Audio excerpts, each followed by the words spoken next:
My lovely Capricorn. So meditating on your sign. Oh my God, Capricorn. You got so much anxiety. You have so much anxiety when it comes to love.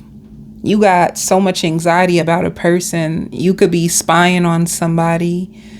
You want to know what's going to happen next between you and this person.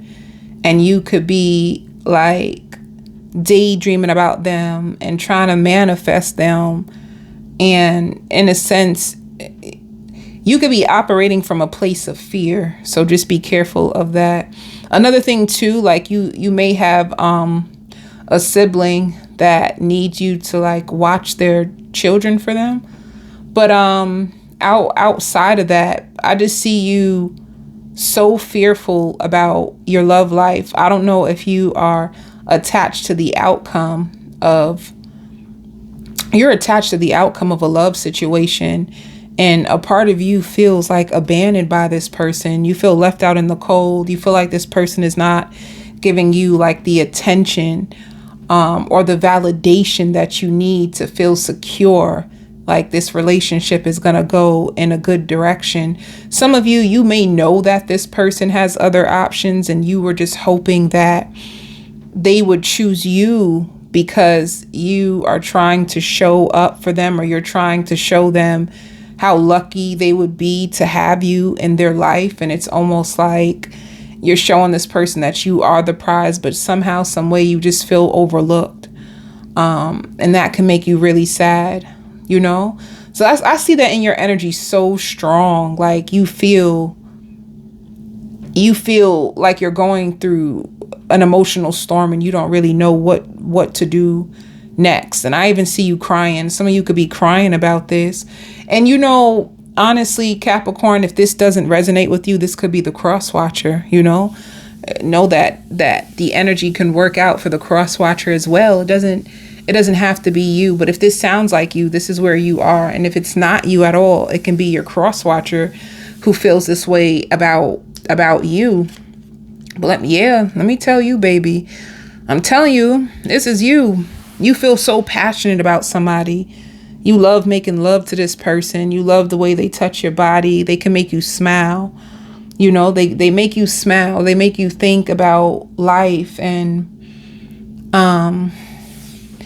let me see. Yep, I knew it. It's you.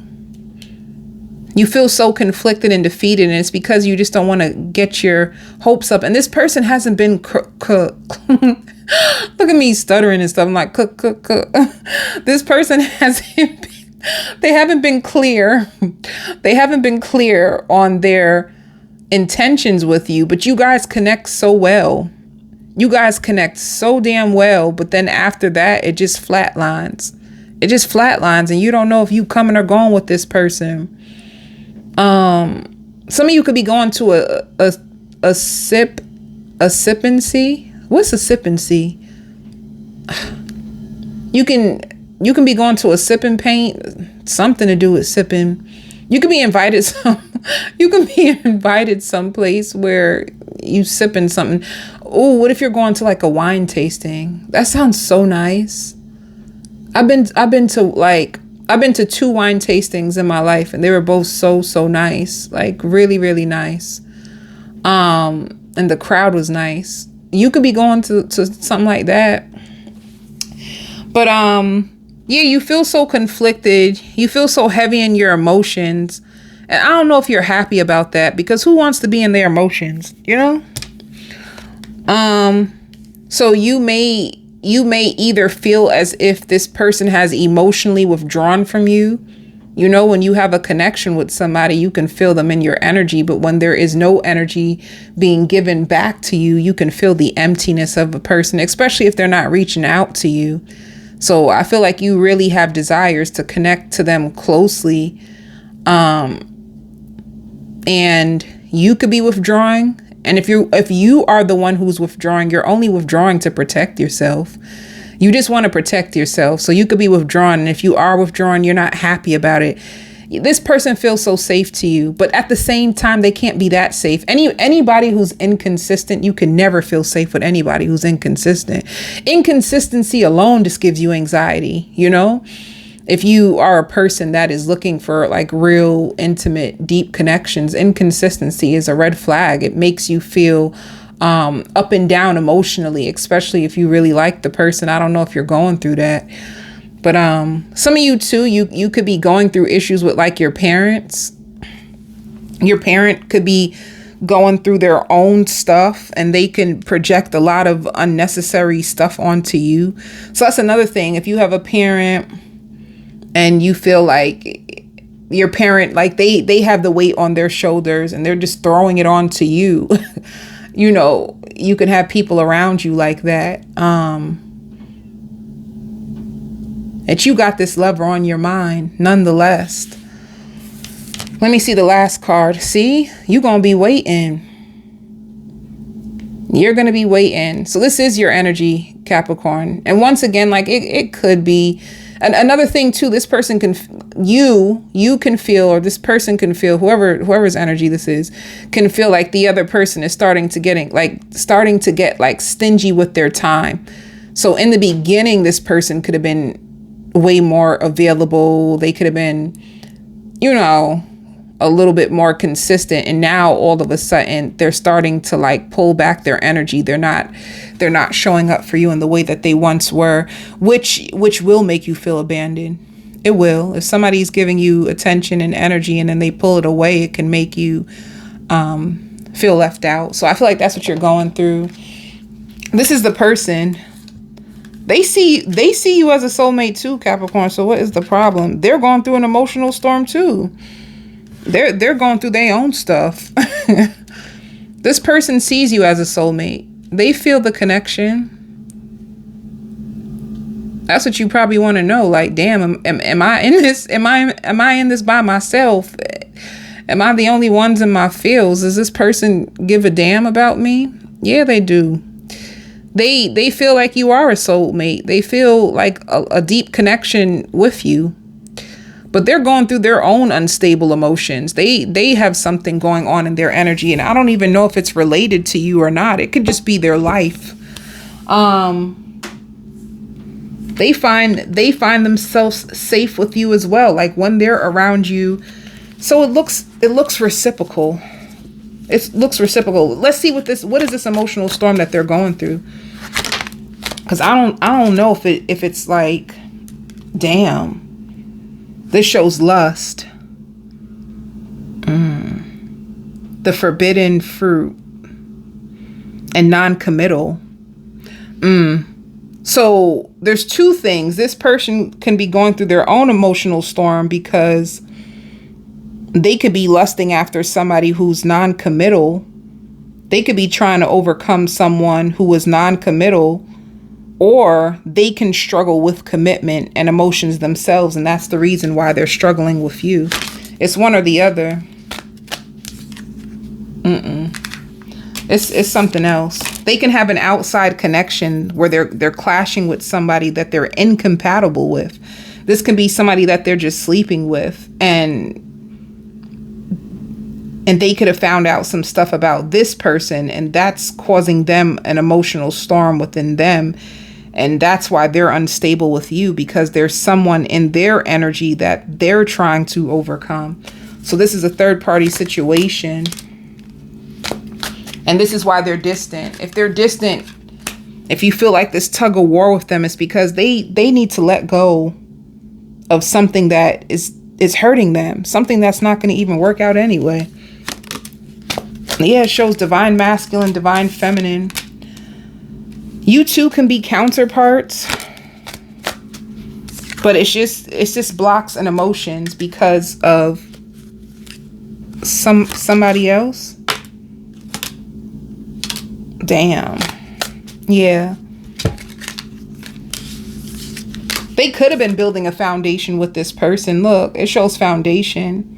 It shows, I see a vision of them making love to someone. They could have been building a foundation with this person. And then all of a sudden, this person started to get distant with them. They started to get distant with them. And they could have been dealing with you as a distraction, or they could have been honestly trying to overcome this person, but this is the blockage. Nonetheless, this is the blockage. They have a karmic. They have a karmic. And this is what is the blockage. This is what's messing up this connection. There's a karmic. You know, this person is trying to make peace in their life, and they have a lot of sorrow and grief because of a karmic. That's the blockage. That's what you need to know. If you didn't know, they're still trying to overcome, like they were building a foundation, and they could have slept with this person and felt like, okay, we slept together, I guess we're going to pick up the pieces. And then they found out more information about this person, which could have really hurt them. So now they're going through a lot of like depression and sadness because they thought that they were going to make things right with somebody else, and it didn't turn out that way. So they're just trying to find peace in a situation that could have hurt them. That's what's going on. Yeah. They feel lots of chemistry with you. And if they make love to you, they love making love to you. But the truth is they're broken over something else. And that's why they can't really be consistent with you the way that you would want them to.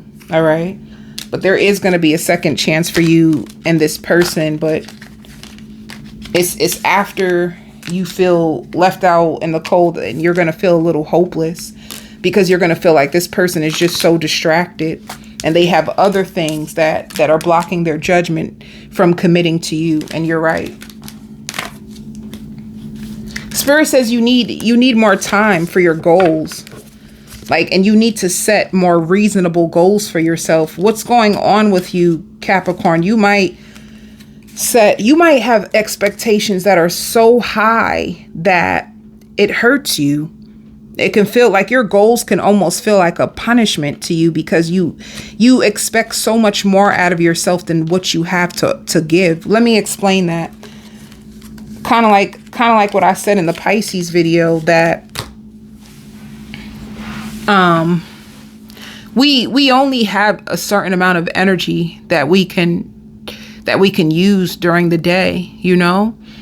You only have a certain amount of energy, and I feel like you're doing the best you can. You're doing the best you can with what you have. You expecting more out of yourself than what's available is unreasonable for you. So you need to create more like small goals. If you have a big goal, you need to break it up into small pieces and then work on them little by little. You can't put everything on your plate and then beat yourself up if you don't get it done, or put your, for instance, you're starting a YouTube channel, and this is just me hypothetically speaking, right? You're just starting a YouTube channel and you put the expectation that, oh, I want to get up to 1,000 subscribers within 30 days. Like, you can't make unreasonable expectations for yourself, especially when things like YouTube is out of your control. You don't get to control how many subs you get. You don't get to control how many views you get. You only get to control how much work you put into your channel, you know? So things like that. That was just a hypothetical example. I can make another one, like another example that could sound a little bit more reasonable. You want to save up $20,000 within 3 months, but you know that, it might be hard for you because yes, you're working overtime, but because you're working overtime, they may take more taxes out. And then if you have children, you may have to pull out money because your child needs new shoes, or your child, has to go to the doctors and pay a co-payment, or your child is going to a birthday party and now you have to buy gifts. It's like so many things can happen of why that 20,000 in 3 months, it might be a high expectation. It's like, yes, you can get there, but why don't you break it up into smaller goals so you won't be so hard on yourself? So be more compassionate to yourself, be more reasonable about what you're trying to build, and set realistic goals for yourself so you can feel like you're getting somewhere, instead of putting too much pressure on yourself, putting goals so high, and then you are down on yourself because you didn't make it because it was too high for you to reach in the first place, given the situation that you have. So that's something that you need to look into for yourself, Capricorn. I'll tell you more about, and spirit wants you to know everybody got highs and lows. You might have highs and lows. Like, I don't know if it happens to you more now than ever, because there's certain things that you really, really want, and when you don't get it, you get down on yourself. So just be careful with your mental and your emotional health. This person loves your figure. They definitely love your figure. And it says, I think you're hiding secrets from me. They may feel like you're hiding secrets. They may feel like you have secrets, right? You are the best that they've ever had. And deep down inside, they want to be more than just friends with you. They really, really respect you. But the issue is they fear commitment. All right. You can want something that you fear. You know that, right? I feel like, shoot, you can want a business, but you can fear the level of responsibility that a business has, right? It don't mean that you don't want that business. You want it. You can just fear the responsibilities that you have. So you idolize and admire people who's willing to take that step, but you just don't have the time to put into it like someone else may, you know? But anyway, Spirit wants you to know you are getting stronger. Emotionally, you are getting stronger. Emotionally, you are starting to evolve, even if you don't see it. Even if you don't see it. So that's what I have for your love life. There's somebody you want so, so bad, but they going through something, honey. I'll do an extended version to see the possible outcomes between you and this person. And yes, Capricorn, you are so worthy of everything that you want. Just because it don't happen right this second don't mean that it's never going to happen. Yeah, you got a lot of grief. Spirit just wants you, it's time for you to be more honest with yourself and honest about your expectations. It's, you know what this gives me? The serenity prayer. And I read that this morning. Like, give me the courage to accept the things that I cannot change, the courage to change the things that I can, and the wisdom to know the difference, you know? So you can go through a lot of grief and anger. You could be pissed, like or with truth, you could have found out the truth about something and you're just like, damn, you know, it can cause you a lot of grief and rage if you found out, like, damn, I've been investing in somebody and all along they've been trying to overcome a third party and you didn't know that. It can hurt you. What you don't realize is that you do have good juju coming. You do have good juju that's coming to you. Don't let your pride and your ego tell you different. The mind is powerful. And try your best not to waste your time thinking about people who are not valuing you right now. It's just going to hurt you more. So for work and for your finances, that's probably where the good juju is coming. Financially, if you didn't know how you were going to make ends meet, you're overcoming that. If you couldn't find a job for nothing, you're overcoming that because it shows completion and it shows healing. So the good juju is going to come in money. I just feel like you're going to be very tired because you're going to have to overwork for it. All right. So Spirit wants you to be patient. Yeah, you have a breakthrough. I knew it. You have a financial breakthrough that's coming. I'm going on to the extended. I'm going to do a full spread on your person to see what else is going on with them and what action will they take and the possible outcomes and what secrets are they hiding, which clearly we found out one of their secrets. I'll also give you messages about your family and your friends. Love and light.